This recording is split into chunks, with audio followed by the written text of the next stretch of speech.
जोर जोर से शंख नाद होने लगे, जोर जोर से घंटियां बजने लगी, नगाड़े बजने लगे। ये प्रभु के आने की आहट होती है। जब ऐसा दृश्य हुआ तो नारायण भगवान आकाश के अंदर प्रकाशित हुए। सुंदर मुकुट, सुंदर बाजूबंद, सुंदर आभूषणों से शोभित, नील कमल, कमल जैसी आंखें, बहुत सुंदर, जिसकी व्याख्या हम शब्दों में नहीं कर सकते। जब नारायण भगवान आशीर्वाद की मुद्रा में आए, धर्म और धर्म की पत्नी मूर्ति नतमस्तक हो गई।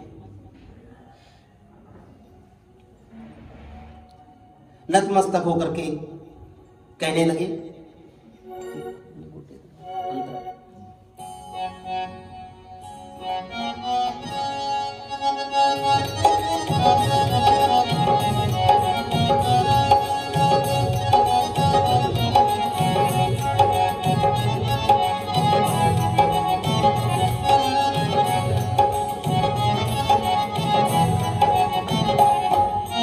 उन दोनों ने लगा समाधि, श्री नारायण गाए, श्री नारायण गाए, श्री नारायण गाए।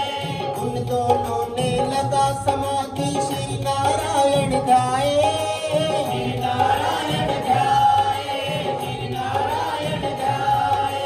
श्री नारायण के नाम से ब्रह्मंडल गुंजाए, ब्रह्मंडल गुंजाए, ब्रह्मंडल गुंजाए।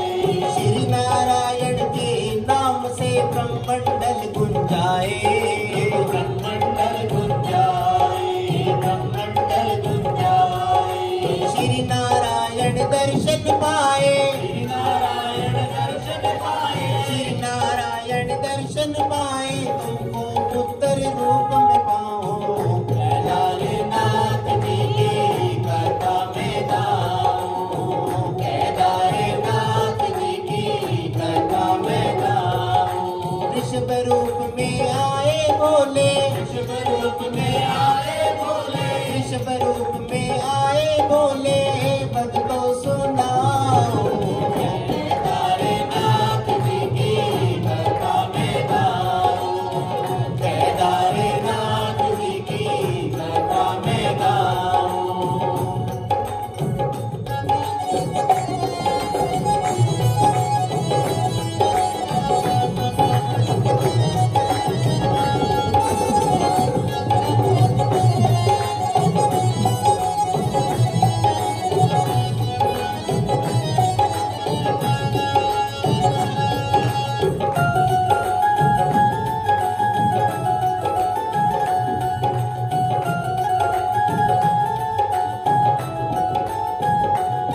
आदरणीय भक्तों, धर्म ने और मूर्ति ने भगवान से क्या मांगा कि हे प्रभु,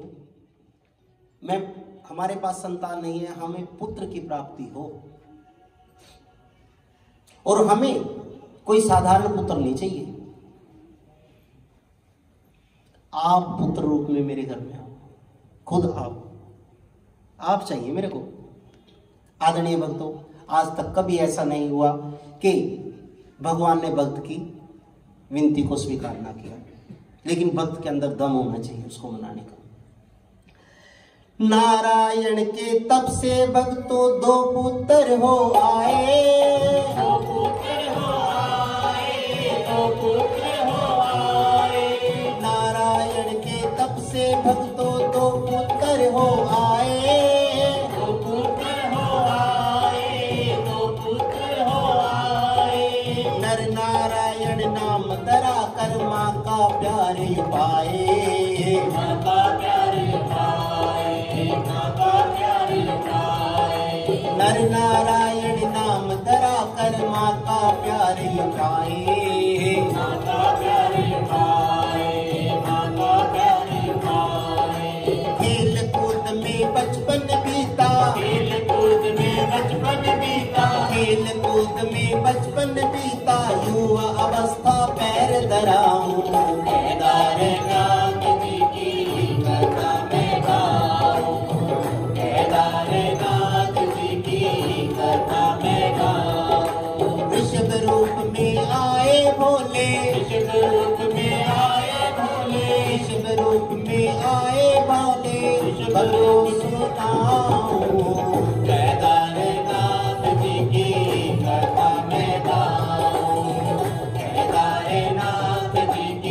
कथा मैं गाऊं।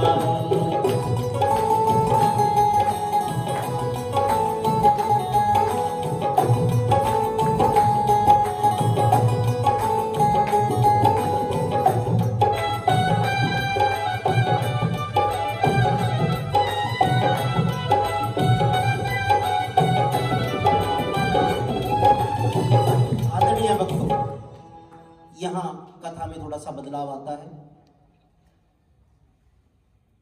मूर्ति और धर्म के दो पुत्र हुए। भगवान ने दो रूपों में जन्म लिया, जिनका नाम हुआ नर और नारायण। उस नर और नारायण ने बाल अवस्था में तो गुजर गई, लेकिन जैसे युवा अवस्था में पैर रखा, उन्होंने जिस उद्देश्य से वो आए थे उस उद्देश्य को पूरा करना शुरू कर दिया। उन्होंने तप साधन को अपना लिया। आज भी बद्रीनाथ के अंदर दो पर्वत हैं, नर और नारायण के नाम से आज भी है। एक पर्वत पे नर बैठ गए, एक पर्वत पे नारायण। दोनों ने अटल समाधि लगा दी और अटल समाधि लगा करके महादेव से ये आशीर्वाद पाया कि हे प्रभु, इस पृथ्वी को जहां हम विराजमान हैं, इस जगह को ये वरदान दे दो कि अगर कोई व्यक्ति 24 घंटे, एक दिन और रात, एक दिन और एक रात आपका सुमिरन करे तो उसको 1000 वर्ष के समान माना जाए। ध्यान दीजिए कि एक दिन और रात सुमिरन करे तो उसको 1000 वर्ष के समान माना जाए। आज पृथ्वी के ऊपर अगर बैकुंठ है तो वो है बद्रीनाथ, साक्षात बैकुंठ। आदरणीय भक्तों, नर और नारायण ने यह वरदान पाया कि ऐसा ही होगा। उन्होंने अपनी साधना आराधना शुरू कर दी। और कैसे की?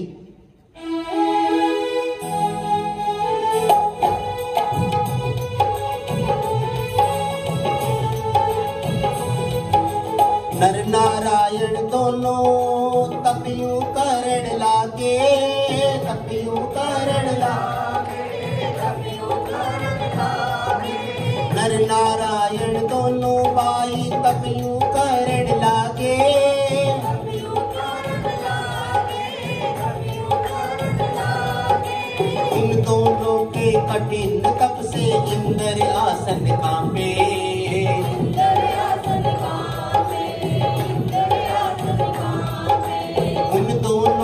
कठिन तप से इंद्र आसन कांपे।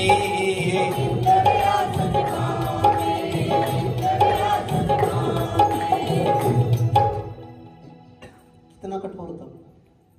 जब इतना कठोर तप किया और इंद्र आसन कांपने लग गया, इंद्र को चिंता हो गई कि कहीं ये दोनों मेरे इंद्रासन को तो न मांग ले। इंद्र को सबसे पहले चिंता होती है ना अपने आसन की।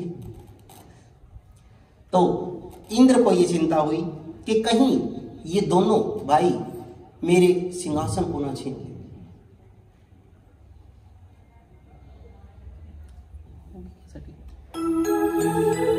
उन दोनों के कठिन तप से इंद्र आसन कांपे,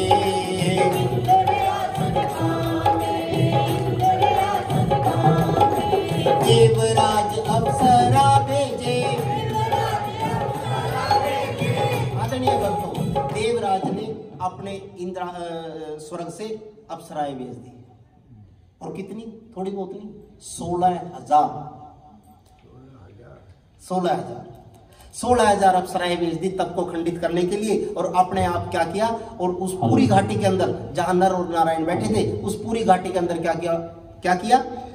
देवराज अप्सरा भेजे,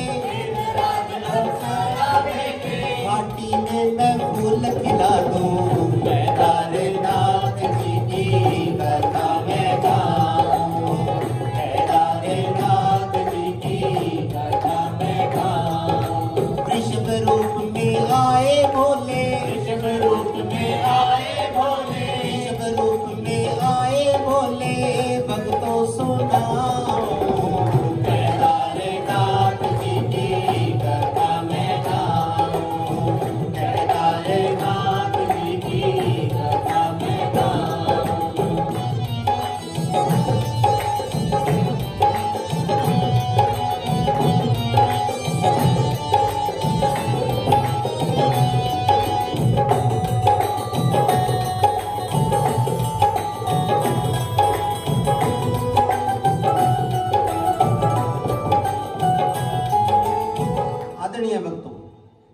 ने क्या किया, 16,000 अपनी अप्सराएं भेज दी और उधर से पूरी घाटी के अंदर इतना मनोरम दृश्य बना दिया। कहीं झरने बह रहे हैं, कहीं फूल खिल रहे हैं, कहीं भंवरे घूम रहे हैं, इतना सुंदर दृश्य बना दिया, मनोरम दृश्य। जब वहां घुंघरू बजने लगे, नगाड़े बजने लगे, ढोलक बजने लगे, पैरों की छनकार स्त्रियों की होने लगी, तो भगवान की समाधि तो तोड़ने वाला वैसे कोई पैदा नहीं हुआ, लेकिन मन ही मन मुस्कुराने लगे कि इंद्र क्या कर रहे हैं। तो जैसे ही उन्होंने अपनी समाधि खोली तो उन कन्या उनको देखा, अप्सराओं को, तो पूछा क्या किसने भेजा है? कहने लगे इंद्र देवता ने भेजा। आदरणीय भक्तों, श्री नारायण भगवान क्या करते हैं, वाम बाएं अंग से जंगा चीरी उर्वशी उपजाए, उर्वशी उपजाए, उर्वशी उपजाए।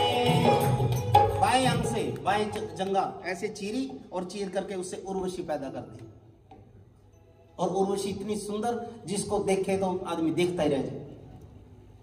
क्या करने लगे, बाएं अंग से जंगा चीरी उर्वशी उपजाए, उर्वशी उपजाए, उर्वशी उपजाए। जाओ देवराज ले जाओ नारायण समझाए, नारायण समझाए, नारायण समझाए। देवराज क्या कर, नारायण भगवान कहने लगे कि हे देवराज क्या कर रहे हो तुम, ये ले सर्व सुंदरी ले जा। उर्वशी उनको पुरस्कार में भेंट में दे दी, और ये सर्व सुंदरी होगी तेरी 16,000 एक तरफ और ये एक तरफ। बोलिए सत्यनारायण भगवान की जय। आदरणीय भक्तों, वो 16,000 जो अप्सराएं आई थी वो हाथ जोड़ करके कहने लगी कि हे प्रभु हमारे पहचानने में गलती, आप तो साक्षात नारायण हैं, लेकिन हमारी अब आपसे एक प्रार्थना है कि आप हमें अपनाओ, आप हमें अपनाओ। तो भगवान नारायण क्या कहते हैं कि मैं अब नहीं अपना सकता तुम्हें, जब मैं द्वापर के अंदर कृष्ण रूप में आऊंगा तब तुम मेरी रानियां बनके दोबारा से उस टाइम में, उस समय में तुम्हें अपनाऊंगा। वो 16,000 नारियां थी भगवान श्री कृष्ण जी की, लेकिन अब तो मैं दूसरे काम आया हूं। कौन से काम आया हूं? ये वरदान उन्होंने क्यों मांगा, आगे अभी देवराज देव जाओ देवराज ले जाओ नारायण समझाए, नारायण समझाए, नारायण समझाए। शिवलिंग की मैं करूं स्थापना, शिवलिंग की मैं करूं स्थापना, शिवलिंग की मैं करूं स्थापना, शिव का गुणगान गाऊं, जयकारे नाथ जी की करता मैं गाऊं, जयकारे नाथ। काली की सेवा नहीं करी, याद नहीं सत्संग, काली की सेवा। ऋषभ रूप में आए भोले, ऋषभ रूप में आए भोले, ऋषभ रूप में आए भोले, भक्तों सुनाऊं, जयकारे नाथ जी की करता मैं गाऊं, जयकारे नाथ जी की करता मैं गाऊं।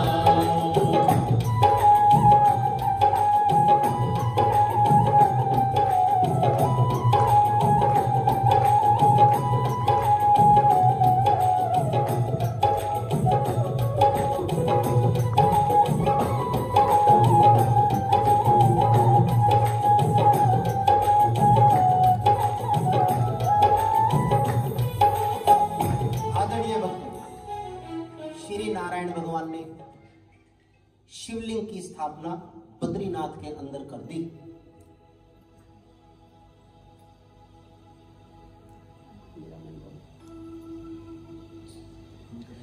श्री नारायण भगवान ने शिवलिंग की स्थापना बद्रीनाथ के अंदर कर दी, और बद्रीनाथ के अंदर एक संकल्प लिया भगवान ने, नारायण भगवान ने एक संकल्प लिया कि मैं 100 दिन तक 100 कमल के पुष्पों से शिव बाबा महाराज का अभिषेक करूंगा।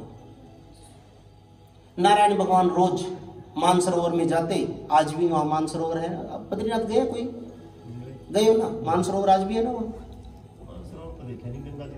हाँ, परली साइड ब्रह्मकुंड है जी, ब्रह्मकुंड। और जो फूलों की घाटी है ना वहाँ, वो ये नारायण ने इन्होंने इंद्र देवता नहीं बनाई थी वहाँ। तो मानसरोवर में जाते, मानसरोवर से जाकर के रोज की रोज 100 कमल के पुष्प लेके आते, रोज उनके ऊपर अभिषेक करते शिवलिंग के ऊपर। आदरणीय भक्तों, परीक्षाएं सबकी होती है।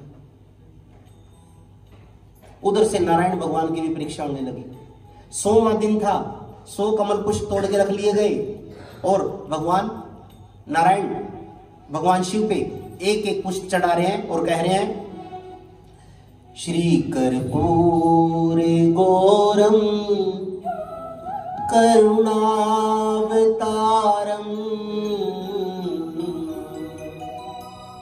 संसार सारम भुजगेन्द्रहारम सदा वसंतम हृदयारविंदे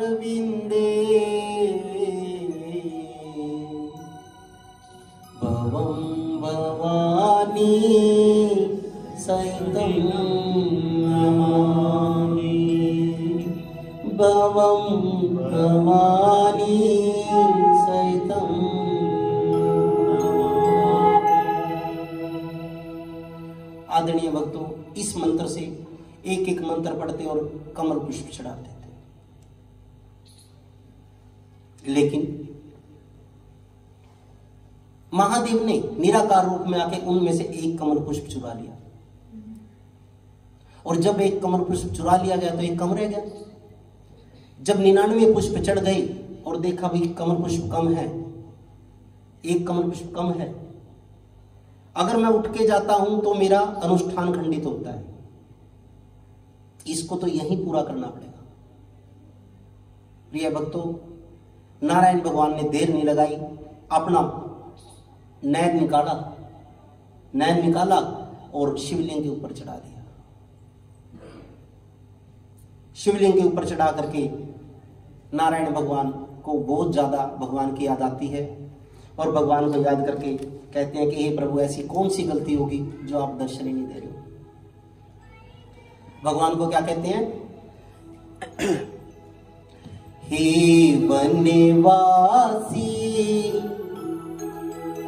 शिव कैलाशी, हे वनवासी शिव कैलाशी। और आगे पल्ला करके क्या कहते हैं? आप भी कहिए, मैं झोली रहा पसार स्वामी, अब तो लगा तो पार। हे वनवासी शिव कैलाशी, बगल हो जाइए, झोली रहा पसार स्वामी, अब तो लगा तो पार। हे वनवासी शिव कैलाशी में झोली रहा पसार स्वामी, अब तो लगा दो पार। हे वनवासी शिव कैलाशी में झोली रहा पसार स्वामी, अब तो लगा दो पार। तालियों की सेवा देते हुए प्रिय भक्तों,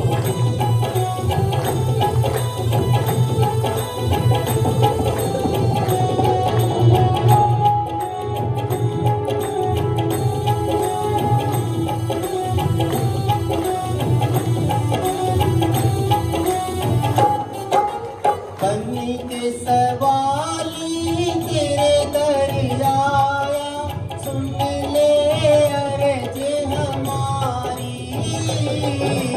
कन्नी के सवाली तेरे घर आया, सुन ले अर्ज हमारी। कन्नी के सवाली तेरे घर आया, सुन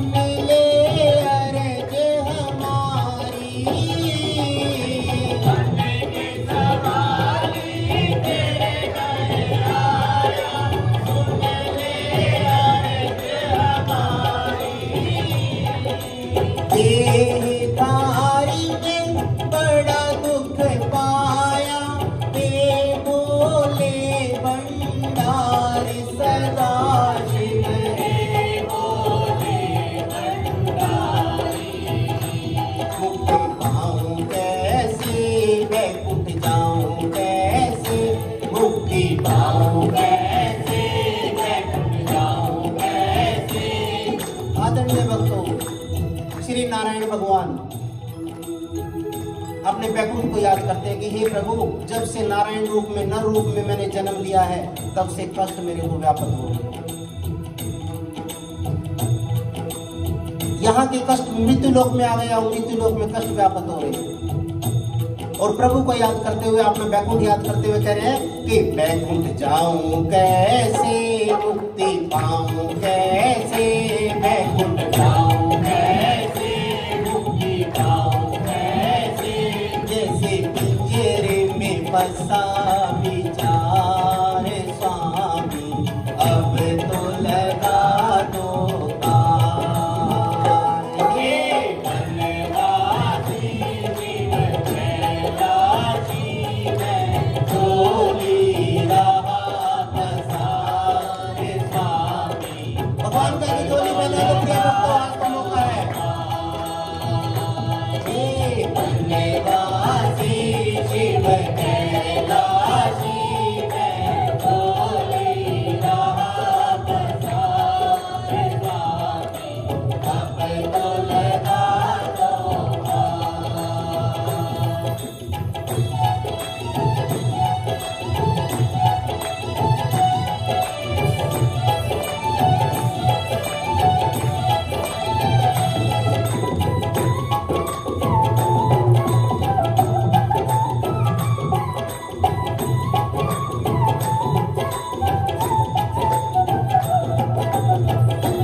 मुझे माफ कर दो, लेखा साफ कर दो।